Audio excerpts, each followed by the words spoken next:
M Kumar mathematics classes class 11th क्या चल रहा था? कोनिक सेक्शन के अंदर चल रहा था hyperbola, parabola, ellipse and hyperbola.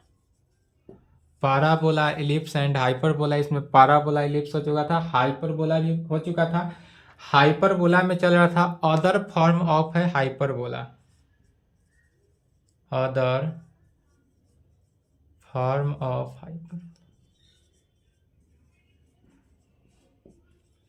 Hyperbola का क्या चल रहा था? अदर फॉर्म चल रहा था। इसमें बताया गया था कि हाइपरबोला जो है अदर फॉर्म में क्या करते हैं कि x को y के साथ इंटरचेंज किया जाता है। जैसे कि हाइपरबोला का इक्वेशन था, standard equation of hyperbola. Hyperbola का इक्वेशन क्या आता है? X square by a square minus y square by b square is equal to 1। यह जो है हाइपरबोला का इक्वेशन है। इसी को अदर फॉर्म ऑफ हाइपरबोला के लिए क्या करते हैं? वी इंटरचेंज कर देते हैं। वी इंटरचेंज कैसे? एक्स एंड वाई, एक्स और वाई को आपस में चेंज कर देंगे तो क्या बन जाता है? Y square by b square y square by a square minus x square by a square में इज इक्वल टू 1। क्या किया गया?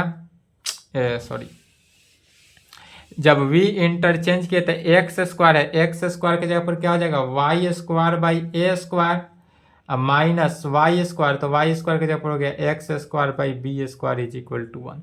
अदर फॉर्म ऑफ हाइपरबोला के कंडीशन में यही होता है कि हाइपरबोला के इक्वेशन में we interchange x and y, x और वाई को इंटरचेंज करते हैं। तो जब इंटरचेंज करते हैं तो क्या होता है? एक्स की जगह पर वाई हो जाता है, वाई की जगह पर एक्स हो जाता है, अर्थात y square by a square minus x square by b square is equal to 1 के। ये सब हो चुका था, लिखना नहीं है। लिखना यहाँ से है, दूसरा नंबर पॉइंट देंगे क्या? तो रेक्टेंगुलर हाइपरबोला। रेक्टेंगुलर हाइपरबोला क्या है? दूसरा क्या हो गया? रेक्टेंगुलर, टॉपिक डालेंगे rectangular hyperbola.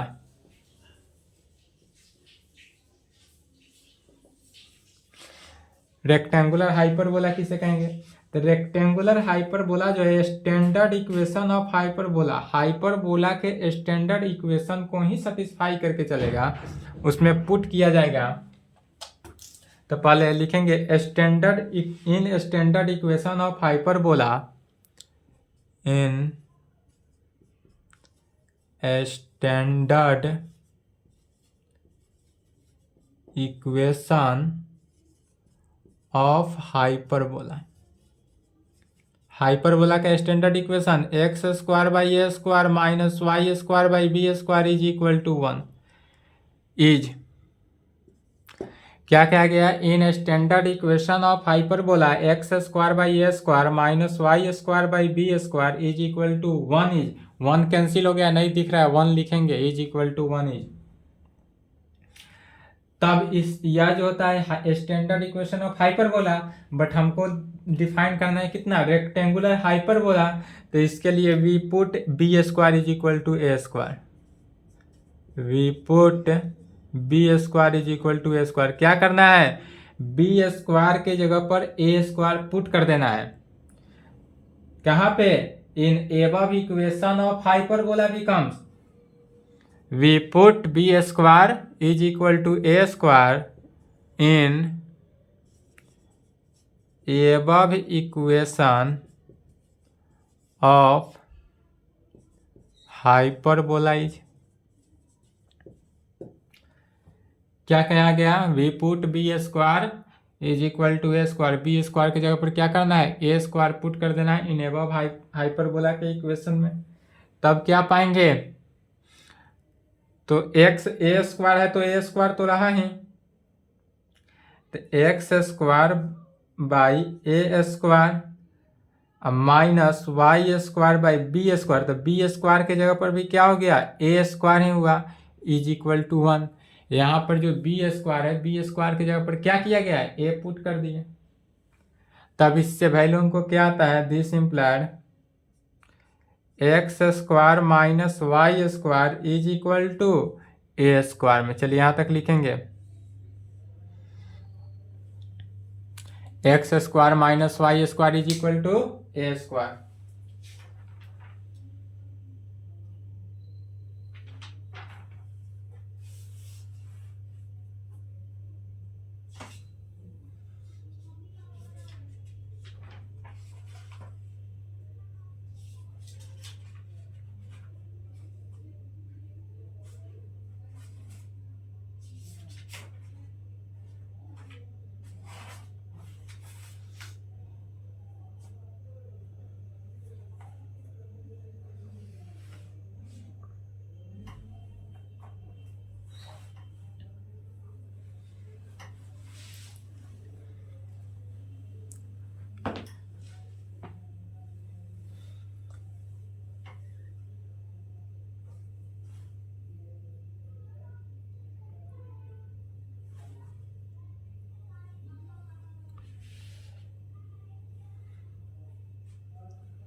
X square minus y square is equal to कितना आया, ए स्क्वायर।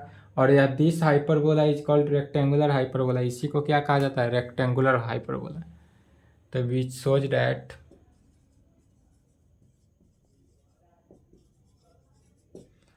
रेक्टेंगुलर हाइपर, यह क्या हुआ, रेक्टेंगुलर हाइपरबोला आ गया। तो जब भी रेक्टेंगुलर हाइपरबोला की बात करें तो डायरेक्ट फॉर्म क्या लगाएंगे, x square minus y square is equal to a square. यदि कहा जाए हाइपरबोला का इक्वेशन लगाए तो x square by a square minus y square by b square is equal to 1। यह किसका हुआ, हाइपरबोला का इक्वेशन हुआ। यदि अदर फॉर्म का इक्वेशन निकालना हो या एक्स एक्सिस के अलॉन्ग हो, वाई एक्सिस पे अगर निकालना हो तो y square by a square minus x square by b square is equal to 1। यह जो हुआ अदर फॉर्म का हाइपरबोला हुआ जो कि वाई एक्सिस पे होगा।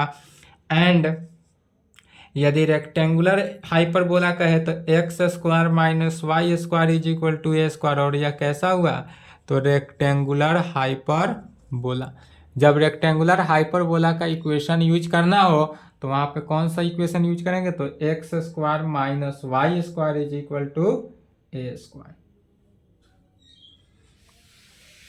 अब हम इसी इक्वेशन को, यह जो हाइपरबोला का इक्वेशन आया, इस हाइपरबोला के इक्वेशन को हम लिख सकते हैं, दिस रेक्टेंगुलर हाइपरबोला कितना, x square minus y square is equal to a square can be also written as, इसको हम इस फॉर्म में लिख सकते हैं। तो कहेंगे this rectangular hyperbola x square minus y square is equal to a square can be also written by या written as this rectangular hyperbola x square minus y square is equal to a square can be also written as. इसको कैसे लिखा जाएगा? तो when access rotated by जब यह access यदि rotate करता हूं rotated by N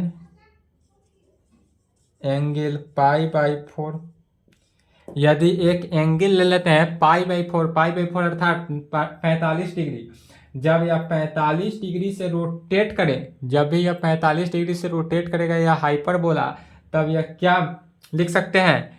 x y is equal to c square. क्या लिखे? X y is equal to c square. X y जो है वह सी स्क्वायर के क्या होना? इक्वल होगा। वेयर जहां सी स्क्वायर का वैल्यू क्या है? Where c square is equal to a square by 2। यह जो सी स्क्वायर का वैल्यू है वह ए स्क्वायर बाई 2, इस तरह से लिखा जाएगा। इट्स पैरामेट्रिक इक्वेशन, अब इसका पैरामेट्रिक इक्वेशन क्या होगा?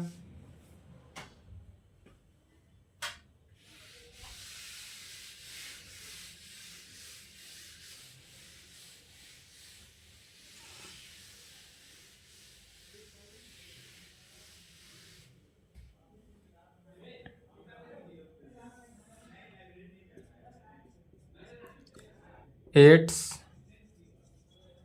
Parametric equation, its parametric equation, इसका पैरामेट्रिक इक्वेशन बताना है। तो पैरामेट्रिक इक्वेशन के लिए x is equal to c t, x की जगह पर क्या लेंगे? सी टी लेंगे, और y के जगह पर क्या लेना है? c बाई टी लेना है। x के जगह पर ध्यान देंगे, x के जगह पर रेक्टेंगुलर हाइपरबोला के कंडीशन में x के जगह पर सी टी लेना है पैरामेट्रिक इक्वेशन के लिए, और y के जगह पर c बाई टी लेना है। तब कहेंगे this point on rectangular hyperbola, या जो होगा this point on rectangular hyperbola, क्या हुआ? This point on rectangular hyperbola x y is equal to कितना? C square. अब जो हमारा रेक्टेंगुलर हाइपरबोला हुआ किस पॉइंट पे? तो x y is equal to c square is denoted by, और इसको किस चीज से डिनोट करेंगे? तो इज डिनोटेड बाई, यह जो डिनोट हुआ वह टी से डिनोट होगा। This point on rectangular hyperbola x y is equal to c square is denoted by T. Rectangular hyperbola को सी से डिनोट किया, टी से डिनोट करेंगे ऑलवेज। तब कह सकते हैं कि 10 the point t on rectangular hyperbola. अब यह जो है टी पॉइंट जो है वह क्या हुआ? रेक्टेंगुलर हाइपरबोला हुआ। पहले यहां तक लिखे, तो यहां तक लिखे।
तब क्या कहेंगे 10 द पॉइंट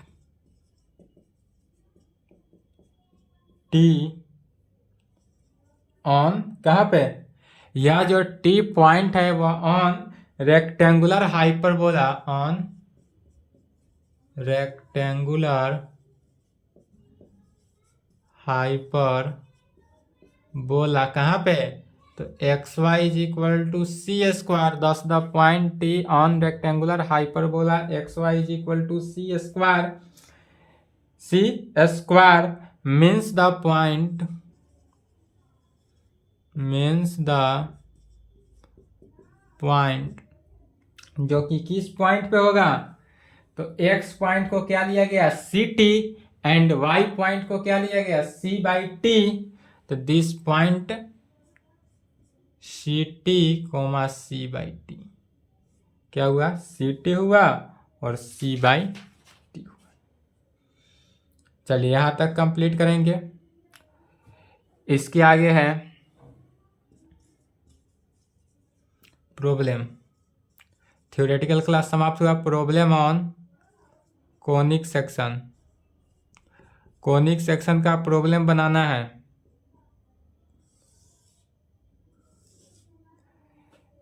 कोनिक सेक्शन कितने भाग में है, इसके अंदर आएगा आपका parabola, ellipse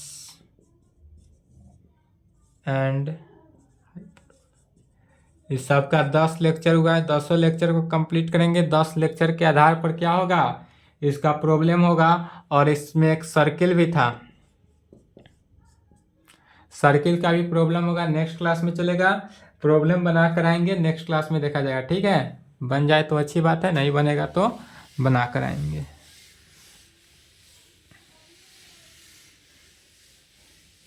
next class problem चलेगा।